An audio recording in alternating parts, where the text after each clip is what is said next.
Welcome back to Cadwell Park. You're a motorcycle racing fan naturally, so you'll want to join us for round 12 of the MotoGP Championship from Silverstone. Friday afternoon, 4:45, we start our coverage with free practice. That's on British Eurosport 2 HD, as is our live qualifying. Saturday, midday for that. Our races get underway. Sunday, 10:35 in the morning, 25 to 11, and that is in glorious HD on the British Eurosport channel. Well, we've just had the first MCE British Superbikes race. We're about to have the first Pirelli National Superstock 1000 race. But as the guys are going out and starting the lengthy process of forming up, let's grab a chat with the most successful team manager ever to be in British Superbikes. It is Colin Wright. We heard from him at the last round. And Colin, it's been made official now. You've actually admitted that you're going to be working with Aidat Kawasaki. You're making your return to the British Superbike paddock. Congratulations. Great to have you back. Tell us how it all came about. Thanks, Tony. Well, it's been quite a short story, really. It was only probably 4 or 5 weeks ago that I met with Mark and Sarah Roebuck from Aidat Motorsports. And here I am. They invited me up to Alton Park for a holiday weekend, which was lovely. And although I've been saying I haven't missed it, in fact, I hadn't, but until I got here, and now I think... You've missed this for the last 4 years, you know, so it's, it's great to be back. OK, you're coming back. Tell us about the team structure. Will it be Superbikes? Are you coming back as the team manager? Tell us the details. Yeah, short term, Tony. I'm back as team manager for the Superstock team with James, Paul and Pete. Obviously, we're looking to next year as well, but Mark and I have both agreed that we're going to do it in a structured way. Yes, of course, we'd like to go into British Superbikes, but we're only going to do that if everything's right. You know, as you'll appreciate, I know what the jigsaw puzzle looks like. It's just that I've got to help Mark and I together. We've got to put it together. And what are these pieces that need to fall into place for you? Do you want factory support? Are you talking to factories? Are you looking that far ahead? Have you had time? To be honest, I mean, I don't see that as crucial now. I certainly would have done a few years ago, but that's not the be-all and end-all of it. I think nowadays, you know, you've got to have the team, as it always was with us. The team is the most important thing. The rider being the tip of the pyramid, you can replace them quite easily, controversially, but easily. Like I say, the jigsaw is all about between now and November. That's what we're going to be doing, just looking at the ways that are going to benefit the team in particular, because we want to win. That's something that I've missed. I definitely have missed that. So just tell us where you are at the moment with the Superstock side of it. Are you running it as of now, or are you about to take it over? So as of now, it's under your control? Well, officially, I wouldn't say under my control. It's still under Mark's control, like it always was with Darryl. But yeah, I mean, we're looking to repeat the success of GSE in whatever class we can. Talent. Talk to me about talent that's out there at the moment. You're an astute man. You will have been across except for you, Tony. Well, thank you very much. But you're an astute man. You're across all the classes. I know you watch everything, and pick through the results with a fine-tooth comb. Who's stood out for you in particular? If you had a wish list, is there anybody out there at the moment that you've got your eye on and you think, you know what, if we're in Superbikes next year, I'd like to have him riding for me? Yeah, there is, yeah. And who are they? I ain't telling you, because everybody else will be after him, won't they? I think that race there, I mean, Tommy Bridewell I was gobsmacked with that. And also Josh, his move on James, fantastic. James East, who's riding for us now, he's outstanding. He's going to be, to me, he's got so many similarities to James Toseland when we had James on. Not just on the bike, but off it as well. Yeah. Yeah, I mean, the rest of the guys, if they don't talk to me, I'll talk to them. But I ain't telling you on air who they are. Any chance that we would see Aidat eventually, if we're picking a dream plan here, but any chance of a potential return to the World Superbikes? You talk about James Toseland, massive success on the world scene as a manager. Any ultimate ambitions to get back out there? I've got to learn to walk before I can run, Tony. Yeah, but you ran. No, Colin. I'm not. I've had 4 years off. But I'm not having that. It's only 4 years off, and you were running well before you left. So it's a pertinent question. I don't think I've lost too much. I have actually lost the luxury of getting decent pit passes and stuff, but I'll have a word with Jonathan and Stuart after this. Fantastic crowd here, by the way. I know it's changing subject. Where was we going? Oh yeah, World Superbike. Yeah, I'm not letting you change the subject. No. Not for a good few years, I wouldn't have thought, Tony. as I say, Mark and I want to do a good job in Britain first. Absolutely. I just wondered if the fire was starting to really burn again for, you know, the success that What are you going to be doing in 3 years' time? Well, I'll be interviewing you, wherever you are. Well, I don't know. You might not be able to come with me, Tony. You never know about that, Colin. Listen, thanks for talking to us. Do appreciate it. Good that you saw that in the open. Look forward to seeing you. Can I just say hello to Jodie at work? Yeah, you're done that very nicely. Jodie. Easy now. And Darryl and Michelle. No, I'm going to stop and this now. GSE You're not taking control of my interview. Yes, I am. No, you're not. Lovely to have you back. We'll see you around soon. Thanks very much, Tony. Colin Wright there. Cheers. A very successful team manager, the most successful team manager we ever had in BSB, and he is coming back, as we said, last weekend, and it's confirmed now, right? You can hear the guys warming up behind me. Time then for the Pirelli National Superstock 1000s. Let's go back over to Jack Burnicle, who will lead us off. Oh, sorry, is it me? Right. WD-40 Kawasaki's Tommy Aquino. Is he the first American ever to be on the pole position at Cadwell Park? I'll throw that open to general discussion because I wouldn't have the faintest idea, but the young man from Hollywood is proud to think that he might be. He is there on pole position with the WD-40 Kawasaki. And he's a young lad who's been brought over on the recommendation, would you believe, of former 500 Grand Prix world champion Wayne Rainey and a certain Chuck Axland, who used to work for Kenny Roberts back in Roberts' team racing heyday. And he's over here with none other than Jeff Crust, the gentleman who was a mechanic for Wayne Rainey and then, of course, ran Kenny Roberts' race team in Yamaha race team in Grand Prix. Adam Jenkinson still leads the way in the championship on 131 points. It's narrowed down, though, now to 8 points over Hudson Kenner. Philip Backlund, the Swede, is joint third with Tristan Palmer on the Rapido Sport Racing Ducati. Victor Cox in fifth place for the Ian Locker Racing Team, ahead of that man Tommy Aquino riding the WD-40 Kawasaki. And then it's Dan Johnson, Lee Jackson, Joe Burns, who's dropped to ninth place because he'd had a 50-point penalty for not having his engine measured upon request after the Alton Park race. And 10th place for Peter Ward. 11th place for David Johnson, who's a race winner, of course, on the Four Angels Kawasaki. Steve Brogan, former champion, is 12th ahead of Josh Day, Luke Quigley, Jimmy Storer, James East, who's really beginning to get to grips with the IDAC Kawasaki, ahead of John McGuinness, Marshall Neal, Jonathan Howarth and Jonathan Railton. And the Pirelli National Superstock 1000 Championship in association with Black Horse. Tommy Aquino on the WD-40 Kawasaki. Josh Wainwright really getting to grips with the Be Wiser Kawasaki is second. Adam Jenkinson, SMT Kawasaki, third. Second row, RAF Reserves Honda. Simon Andrews finding his form again ahead of Rapido Sport Racing's Tristan Palmer.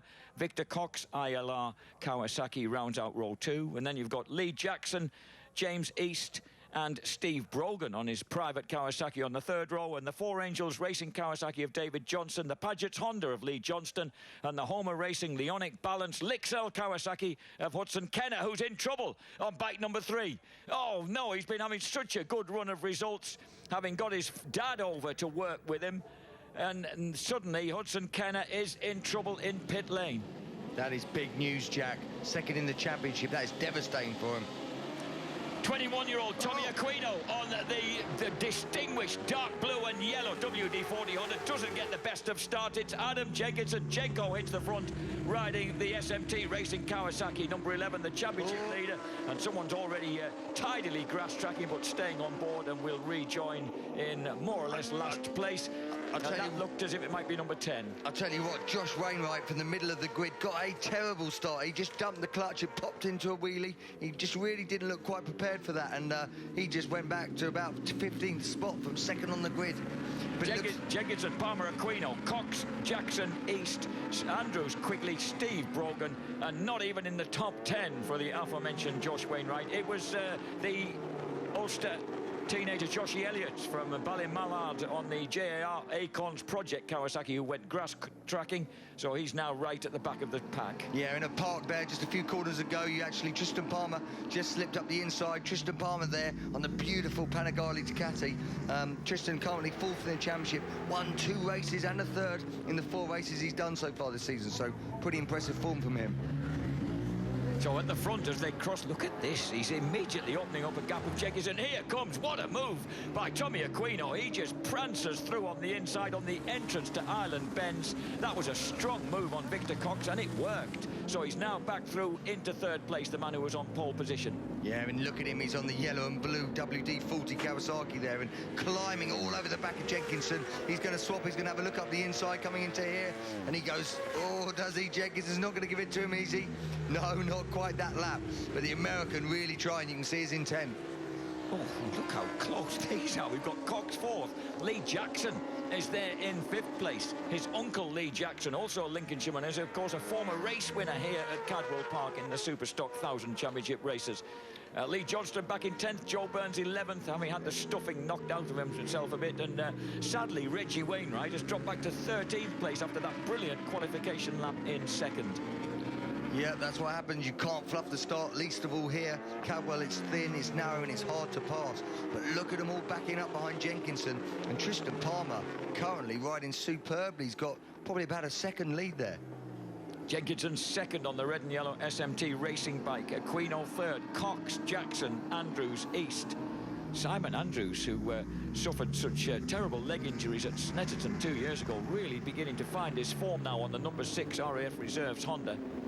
Yeah, we glimpsed number 17 as well, Steve Brogan in there. He was involved in that same enormous pile-up. He's running in 8th place. Oh, sorry, Tommy Aquino there, again on the same spot. Beautiful move coming over the mountain there, Jack. And look at that gap. He's already put a bit of gap in between him and Adam Jenkinson. The pole man, the American, you know, he said he came over, he said he struggled a bit, you know, new tyres, he'd never ridden on Pirellis, never ridden 1000cc, never been to England. And, you know, all these things took a little bit of time to get going, but they've got going now. He's really, really getting the swing of it, and, you know, his results speak for themselves. 1:31.311. He was the fastest man on track on that lap as he's leaving behind him this battle with Jenkinson leading Victor Cox, third place man in the championship last year. There's Aquino. What a lovely... He says he's like to be known as Hollywood Aquino. Oh. Someone's run off track, though, coming out of Charlie's, kept it upright. It looks like Andrews. Look, is that... Can't see, mate. Not on our miserly screen. no, sorry. It's number 56, isn't it? It's James East. The IDAC Kawasaki of James East. What a shame. He was having trying to impress new team manager Colin Wright there, and Eastie's run off. He was running in 7th place. He's beginning to get to grips also with a 1000cc bike. At the front, I think the WD-40 Kawasaki is closing the gap on Tristan Palmer and that red Ducati. Yeah, this is the James East thing. Oh, he nearly clips the back of him there. He's lucky to keep it upright. Goes wide there, and the namesake, I said Andrews, but Simon Andrews doing a great job. He's actually in 5th. That was James East there going off the track. It was Lee Jackson. He nearly caught the back wheel off. Lee Jackson, whose dad, as I mentioned, was a race winner. He actually back in 2005 on a Yamaha in this category. As they drop down, the Ducati Panigale twitching a bit into the hairpin. Number 30. Oh, and straight on goes Victor Cox. The tall Wiltshireman looks round over his shoulder. That'll cost him a hatful of places. He rejoins behind Lee Johnston and therefore back in 9th place. Across the line, though, Aquino once again the fastest, 1:30.844. So he's edging closer to the lap record as he closes the gap on the front runner. That was really weird from Victor Cox there. It's like he got it completely wrong. Just a few years ago, there was no runoff. It was just a tire wall. You'd have been straight over to the farmer's field. And you really would have done. And but it was weird. It looked like he completely missed his braking marker. Second place, Tommy Aquino, living with Brent Gladwin in Sheffield. Now, there's a lesson and an education in itself from a young man from Hollywood. But he says he's enjoying doing all this training and stuff and working hard, except Friday nights. It's a ritual that you have to go out on the town with Brent on a Friday night. So Tommy Aquino running strongly in second place. He'd like to be known as Hollywood Aquino. It's actually his mum who lives in Hollywood. His dad lives in Santa Clarita. Sorry, Andrews there. Simon Andrews has worked his way up into 3rd. Just saw him have a little brilliant ride from Simon Andrews there, number 6. He's looking on the Honda there, but he had a bit of a moment coming out of Mansfield. A few corners before, foot off the peg. But Simon Andrews really finding some form again. So, Andrew, look at this. This is great to see. He's been riding the season, of course, in the World Endurance Championship with the TT Legends Honda team. So he's been getting himself back to full strength and speed, and this is the first time we've caught a glimpse of it in the National Superstock Series. And look at Aquino, he's got a fantastic drive out of there, side by side, but Palmer's got the line. I can't see him go around the outside of Palmer. Yes, I can. And there he does it. Swoops through Coppice Corner into Charlie's, and the likeable Californian nicks the lead from Treacle Palmer from Nuneaton in the Midlands. What a way to do it. Fastest man on that last lap, Simon Andrews in third, a 1:30.6. That was 0.9 of a second quicker than Palmer in the lead. So it's you can see the man in third. He is catching these leaders. He's the one to watch. Aquino, Palmer, Andrews, Jackson, Johnston, Jenkinson now dumped back to 6th place ahead of Cox, Brogan and Quigley.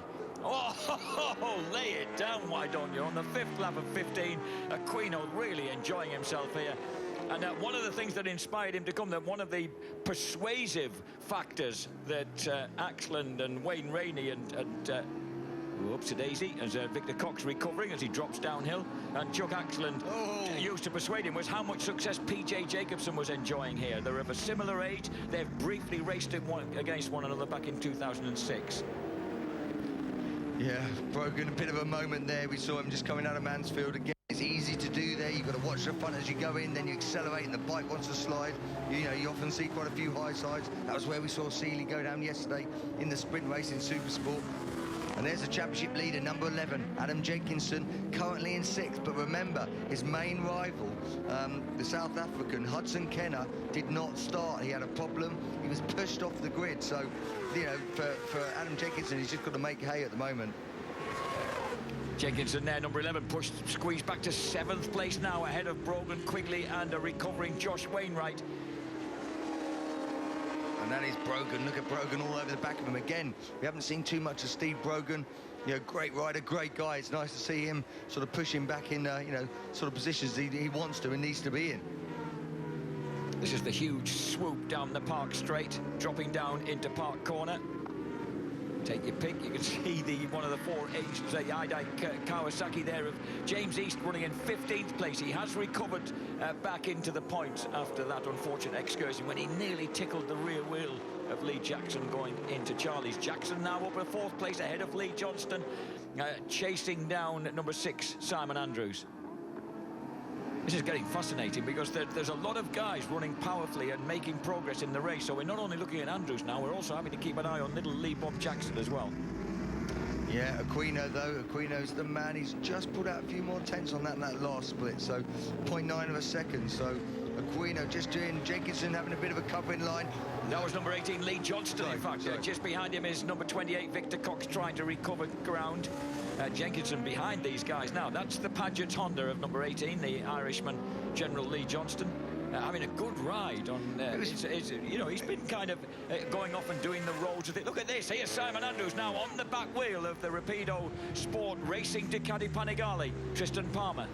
Yeah, these guys, though, just dropped into the mid to low 31s of that last lap. It was a 30.6 for the leader, Aquino. So Aquino's doubled his lead. It's now 1.8 seconds. And you can see how Simon Andrews is setting himself up for a move up the inside coming into Park. He pulls out. But no, Palmer's late on the brakes. Oh, he's going to let off. It's going to be tight into there. Oh, it just actually, he was a bit caught in two minds there. James, you guys, you use this wonderful expression, let off the brakes. How on earth can you let off the brakes and still stop for a corner that you were presumably braking rather late into? Yeah, it's more of a kind of an ease, you know, you just sort of, you know, it's just a fraction, you know, if someone's out braking you, you might find, you know, normally you are on the limit, but there's always just a fraction that maybe you can just sort of let out of it to compete with that person next to you. The beautiful Ducati Panigale again, fighting to keep ahead of number 6, Simon Andrews. Andrews tried to make a move up the inside as they went into the hollow. Now he'll pull it back over the mountain. And it's really good to see the Worcestershireman back on this kind of form, really forcing the pace on that beautiful Honda Fireblade. He's just got to be a little bit patient though, Andrews. He is a bit quicker than Palmer right now, but he doesn't want to get desperate. You know, you just have to pick your moment at Cadwell Park. You know, it's tight, it's difficult. One line is ever so quick. So this is a good spot if he can get a good drive out of here. He does get a good drive. He could look to the inside and he pulls out. Let's have a little look. We've seen the Palmer get... No, not on that lap. He learned his lesson from Aquino, went round the outside of him. And again, Aquino, they're in mid-31s, Aquino's in high 30s. So again, Aquino's put a big lump into that. And Lee Jackson, the third man in that picture in the yellow helmet, he was on a 1:31.0 on that lap. So he has zeroed in on the two guys in front of him, and another of the local Lincolnshire lads looking for a possible podium here. Tristan Palmer just ahead of Simon Andrews on the Honda, and then right behind them, number 14, Lee Jackson on the build-based BMW. Yeah, he's such an impressive youngster as well, Lee Jackson. Like the way he's been going about it. You know, he's been doing a really good job. He's still only 17, you know. He doesn't turn 18 till next month, Lee Jackson. And he's, you know, he's mastering this howling great 1000cc four-cylinder motorcycle rather well. That's it, and he's 8th in the championship. He did have a podium at Snetterton. He got a 3rd spot, and you know, he looks like he could well be battling for a podium already on this race as well. So it's a great ride from Lee Jackson there on the build-based BMW. Over the top of the mountain once again, Tristan Palmer getting scarcely no airtime at all as they crossed the top of the mountain. They crested it there. Right behind him, Simon Andrews still forcing the pace, still trying to find some kind of crack in his defences. We're on the 8th lap of 15. Aquino's running ahead of these guys. He had a 2.5-second advantage on the last lap. And Danny Johnson. Oh, a big moment coming out of Barn Corner there for Simon Andrews. Cost him a bit of drive. He's still there behind the Ducati, but not able to get alongside. Yeah, he's looking all the way, but he's trying to go around the outside to beat him to the inside. Oh, no! Oh, no. Wow, that was a rather unfortunate incident coming out of Coppice there into Charlie's. Well, I'd said a few laps ago he shouldn't get desperate. He didn't get desperate. You have to pick your moments at Cadwell Park, and at the end of the day, he doesn't leave Palmer any choice there at all. He's got that completely wrong. He's caused Palmer to have a big crash, and you know, if he waited a few more corners, you could have got him at the end of straight at Park, and you know, that's someone else. A Kawasaki down as well by the looks of it in the general melee. We've got another faller here. Unfortunate for Tristan Palmer. I hope he's okay. He didn't seem to have too big an impact into, but the docks were looking a little concerned as they reached him. And another faller there trudges off. And Tommy Aquino leads the way handsomely now from Andrews. It's Simon Andrews in 2nd place. Here is Aquino going about his business on the WD-40 Kawasaki, really enjoying himself here, and properly, potentially following in the footsteps of PJ Jacobson. That was Carl Wilkes, number 23 there, that was off at Charlie's. The rider was okay. Also, we see Danny Johnson on the Four Angels bike. He's off as well. Look at him squaring it off there. What a beautiful bit of riding that was from Tommy Aquino. Jackson's now 2nd, a good, comfortable 2nd with Simon Andrews Simon Andrews 3rd. So 4th will be Victor Cox, and then this battle. There is Lee Johnston now, number 11, SMT Kawasaki's Adam Jenkinson with work to do, because Josh Wainwright has plundered his way through the pack from outside the top dozen and is now through into 7th place, displaying the kind of pace that he found. There's only 2 Ohlins suspended Kawasaki's out there in this race. One of them is the leader, Tommy Aquino. The other one is number 5. He's gone back to his original favourite, number 5, to try and change his look, Josh Wainwright, and he's pressing Adam Jenkinson hard now for that 6th place after making such a mess of his start. That, as you say, is a brilliant ride from him, because he was 13th or 14th after that start on the 1st lap, and to work his way, pick his time, pick his moments, and keep working through. You can see sort of Wainwright there, number 5 in the Kawasaki, but that's a really good measured ride from him. There he is with the bright red front to the green Kawasaki, Josh Reggie Wainwright. He's in there ahead of Ashley Beach, having a good ride as well behind him. And Luke Quigley, Brogan's been pushed back to 10th. Joe Burns is in 11th place. Really impressed with number 38, Ashley Beach, on the Jones Dorling Racing Kawasaki. We've had another faller, and that's Hegarty's gone down on the infield, coming between Park and Chris Curve, I think. That's an odd place to get to, James. How has he arrived there, I wonder? That is an odd place. That is a very strange place to get to. Compare the lap times across the line. Aquino, 1:31.5, 1:30.9 for Lee Jackson. I thought Jackson was setting rather a scalding pace there. Lee Johnston running strongly there in 5th, and then this huge gang with Josh Wainwright trying to find a way past Adam Jenkinson. The red flag's out.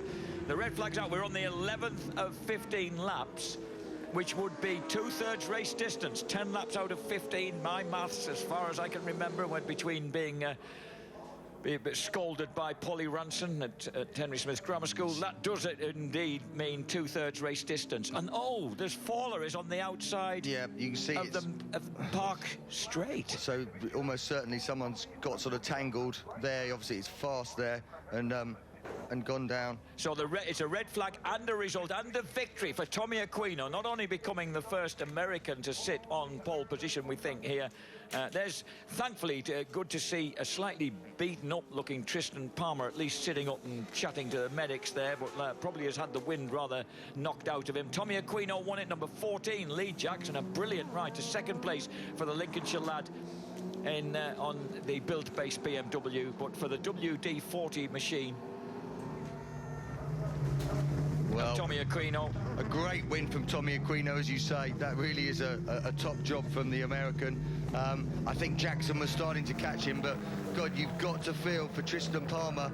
You know, let's hope he's all right, but he is going to be absolutely livid at Simon Andrews. Andrews obviously getting third there, but very harsh move there from Simon Andrews. But it is Aquino, Jackson, Andrews, Cox.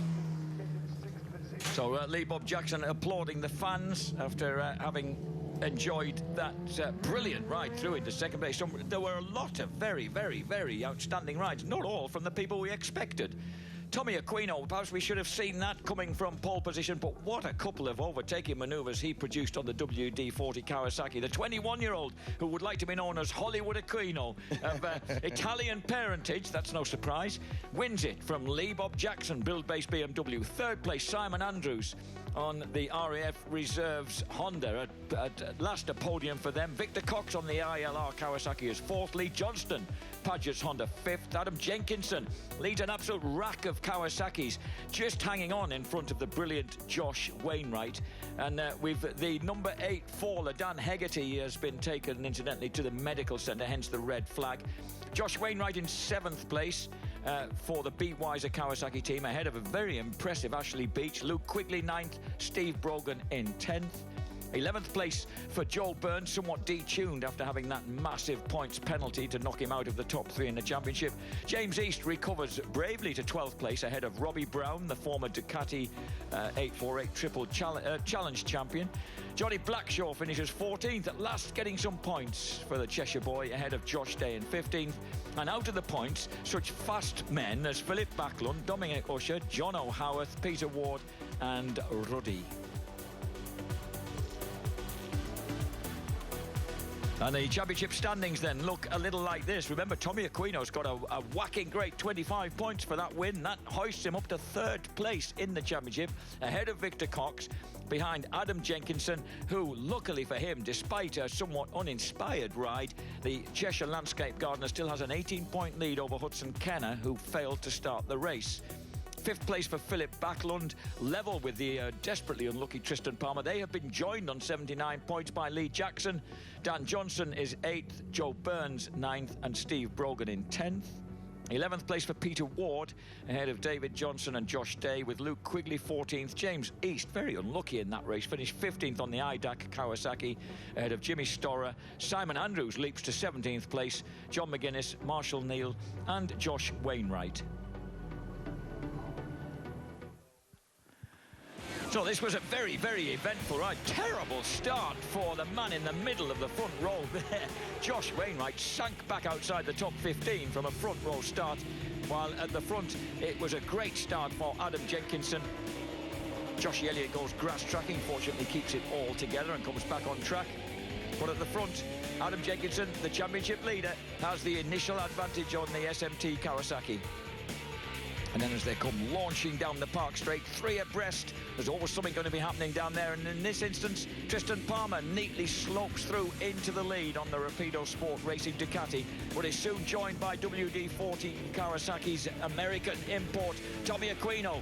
And the Californian gets round the outside of the Ducati, makes a beautiful move as they go through into Coppice, swoops into the lead, and begins to pull away, and eventually an impressive victory for the California. But unfortunately, this happened as the RAF Reserves Honda of Simon Andrews took down Tristan Palmer on the Rapido Sport Racing Ducati. Tristan, bless him, was out. The red flags came out. Tommy Aquino was the winner ahead of Lee Jackson. Congratulations, Tom. And we are here with our third place finisher, Simon Andrews. Simon, we'll talk about the incident with Tristan Palmer in a moment, but first off, I want to say welcome back onto the podium. Great to have you up here. Good for the RAF Reserves as well. But the incident with Tristan, take us through that from your point of view. Yeah, I mean, firstly, I wouldn't be here. You know, I've got to apologise to Tristan and his team, and hopefully he's okay. You know, our Honda is good handling, and we just suffered a little bit with punch off the turn without traction control. We've got without the top speed, we've just got to try and lunge people, and it's a situation I don't want to be in, but I followed him for as many laps as I could, and I knew the people were catching behind, so as he started to slow down through turn one, I just carried extra corner speed, and with this speed and trying to accelerate past him, you know, it just slowed our steering down. We've had to sacrifice steering for grip, and it's, you know, it's just a combination that we're constantly trying to balance, and it's kind of worked out this weekend, so... You know, we're here now. You know, the RAF Reserves Racing in association with Honda have backed me all the way. Mother Hubbard, you know, I've got so many people around that this will mean so much too. And, you know, all the guys in all the military, it's good. You know, we had a good start to the season, and you know, it tailed off, and we've come back now, and you know, we haven't changed. We just keep plugging away at it, and you know, we'll just keep working the way through the rest of the season and see what we can do. Good, strong work ethic has paid off with the podium. Nice to have you back up on here, and we'll let you go to that podium now. Well done. Thank you. We've got Simon Andrews, our third place finisher. He'll make his way up to the podium. Our second place finisher was Lee Bob Jackson. Well, Lee Bob, it's a shame, obviously, it's always a shame when red flags come out, but I felt you were really upping the pace. You took 0.9 of a second off Tommy just before the red flags came out. Did you feel that you could get on the back of him? Yeah, it was a good old race, really. I felt a lot of battles each rider. I know James East ran up inside of me and kind of knocked me off my bike, which luckily I stayed on. But I could see towards the end of that race that when I was in second place, I was catching Tommy, but I wasn't sure how much grip he had left compared to what I had. And I saw the way the guy had crashed that park, and unfortunately I kind of knew that there was going to be a red flag, but it's just a shame. You know, the race was good, P2's good enough, but shame to not get that win here at Cadwell Park in front of the local fans. Yeah, it would have been great, wouldn't it? The old man would have been very proud of you had you managed to do that. He's very proud of you, I'm sure, with the pace that you had. What do you take into the next race, considering what you've learnt here and considering the pace you've got? Yeah, obviously Donington Park next for myself, and looking forward to going back there. We obviously had the support round of World Superbikes, and I did some good times, just didn't really get the finish I wanted. So hopefully with the points and the pace I've got at the minute, I can push on for top 5 and even a podium there. Well, Lee Bob, we look forward to it, and the Build-Based BMW. We'll let you go to the podium. Well done. I'd just like to thank all of Hawk Racing, Build-Based BMW, BMW UK, Shark, TCX, Newell Plumbing Projects, FGJ Logistics, everyone that's helped me this year just to get me here, and I try and keep doing the same again. Nicely done. Podium is the best way to say thanks to those people. Right now, our race winner, Tommy Hollywood Aquino. Listen, I've written so many notes down as I was watching that. Great win, mad moves over the mountain, third overall from pole. It was a great race from our point of view as fans watching it. Tell us what it was like from yours. No, it was a great race. You know, I just had the worst start of my life. I mean, it was so bad, but I mean, at least I ended up getting around a couple of people in turn one. But you know, I battled with Cox a little bit, and we made some pretty good passes up and over the mountain, like you were saying. We're getting the wheel down and driven. We're not airing it out like Brooks, but we are going forward. So that's a good thing. And yeah, just really good weekend. I'm just so stoked to get pole position, the win. Oh man, I'm just so stoked. I gotta hand it to the WD-40 guys, all my crew. They've worked so hard, and this is just the best way I can repay them. Stauf Group, LNA Reinforcements, my guys, Shimano Cycling, Shoei Helmets, Cortec Leathers. You know, all my guys that just followed me over, and I'm just so excited to be here on the podium and get my first BSB win. You're a lucid man, you're an erudite man, you like to talk, and we like that about you very much. But tell us what you make of Cadwell Park and this crowd. I mean, is this what you thought a British summer day would be like? This crowd that I'm looking at right now is immense. I mean, it's just so impressive. There's a 50, 60,000 people here today, and it's just amazing to, like, after the race, do a burnout, do a wheelie, and wave to fans that really appreciate it. And I just love racing British Superbikes, and you know, I can't wait for the rest of the season. Fantastic. We like a bit of the Hollywood touch. We'll let you go to the podium. Well done, Tommy. Thanks. There you go, Tommy Aquino, Team WD-40. He will make his way up to podium. Time for Jack to go through proceedings with that. So you can see what a jolly character we have in Tommy Aquino, a man who set pole position, was pretty pleased with that, and then told me afterwards, I don't like the track though, it has so much potential, but it's a bit skinny. Look at the cars parked out there beyond the skinny track in the fields, and the crowd just really basking in the most glorious sunshine. We aren't, of course, we're in our comms booth, but there you go, we can't have everything. And Tommy Aquino reckons as the third place man Simon Andrews goes somewhat sheepishly up onto the rostrum in the Royal Air Force Reserves kit. Second place for the popular local lad, 17-year-old Lee Jackson, and a win for this man. He said it's no problem at Cadwell Park, just a lack of curbs and the zero runoff, but it's so much fun, and of course it has the mountain, so nobody cares. He said it's so cool, such an attraction. You're coming down into Mansfield and you're just thinking the mountain's coming up, the mountain's coming up. He really enjoys it. Also, he says his dad, Tom, who was a professional racer for a couple of years, boasts that he once beat Kevin Schwantz at Sears Point. He said he's never found anyone to actually confirm this, but his dad's fairly certain that that was the case, so what can he do but believe it? Todd Rutt from Pirelli is presenting the championship trophies, and the 21-year-old who has also done a bit of Moto2 racing, incidentally, in the Spanish Moto2 Championship last year, so he has had a taste of being abroad before he came over to the UK, and he certainly made his mark here at Cadwell Park with his first victory. Not, I suspect, the last for Tommy Aquino. Well, there we go. What a great race for Tommy Aquino. Some fantastic action there. Shame the red flag came out, but we have to err on the side of safety as ever. We're going for another short break. When we come back, though, the action continues thick and fast from Cadwell Park. Up next is the Triumph Triple Challenge.